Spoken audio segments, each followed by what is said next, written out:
একটা আপু জিজ্ঞেস করেছেন আমি কি পাইপিংটা উল্টা সাইডে লাগাই নাকি সোজা সাইডে লাগাই। আপু আমি পাইপিংটা সোজা দিকে লাগাই, মানে বাও দিকে লাগাই। ঠিক আছে, প্রথমে হচ্ছে পাইপিং আমি তেরসা করে কেটে নিয়েছি। উড়প কাপড় এক কালারের পাইপিংটা আমি প্রথম 5-6টা কাটিং করে নিছি 1.5 ইঞ্চি পরিমাণ করে বা 1 ইঞ্চি 2 সুতা পরিমাণ করে।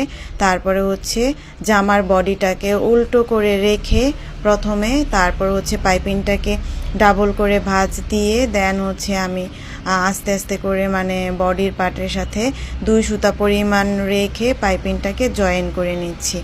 আর এই যে কোনাগুলো আছে আমি সুন্দর করে কোনাগুলার মধ্যেও হচ্ছে যেন কোনাগুলা সুন্দর করে ওঠে, সেই জন্য মানে আস্তে আস্তে সুন্দর করে এইখানে কাজগুলা করতেছি। সুন্দর করে আমি হচ্ছে কোনাগুলা উঠিয়ে দেন হচ্ছে যেই কাটওয়ার্কগুলো আছে ওইখানে পাইপিংটাকে সুন্দর করে বসিয়ে এইভাবে আমি হচ্ছে বসিয়ে নিতেছি। আমি যে ভিডিও করতেছি সেটা ভালো করে আপনি একটু লক্ষ্য করলেই দেখলে বুঝতে পারবেন যে আমি কিভাবে পাইপিংটা জয়েন করতেছি।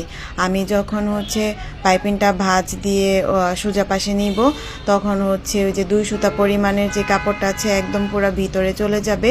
দেন হচ্ছে এই কাপড়টা আর আমাদের কোনো কাজে লাগবে না। এই তো এখানে আমার পাইপিংটা করা শেষ, জয়েন করা শেষ। এখন হচ্ছে আমি যে রাউন্ড যে শেপগুলা থাকে ওইখানে আমি হচ্ছে সুতা যেন না কাটে, সেলাই দিয়েছি ওই সুতা যেন না কাটে ওইভাবে হচ্ছে আমি একটু করে কাট দিয়ে নিব, কারণ হচ্ছে এখানে যে রাউন্ড শেপটা আছে একটু শেপটা সুন্দর হবে, তাছাড়া শেপটা সুন্দর দেখাবে না। তো এই তো এইভাবে কাটিং করে নেওয়ার পরে এই যে 2 সুতা পরিমাণের যে কাপড়টা দেখছেন একদম এইটা সহকারে আমি হচ্ছে একদম ভাঁজ দিয়ে নিব। এটাও আমি আপনাদেরকে দেখিয়ে দিব।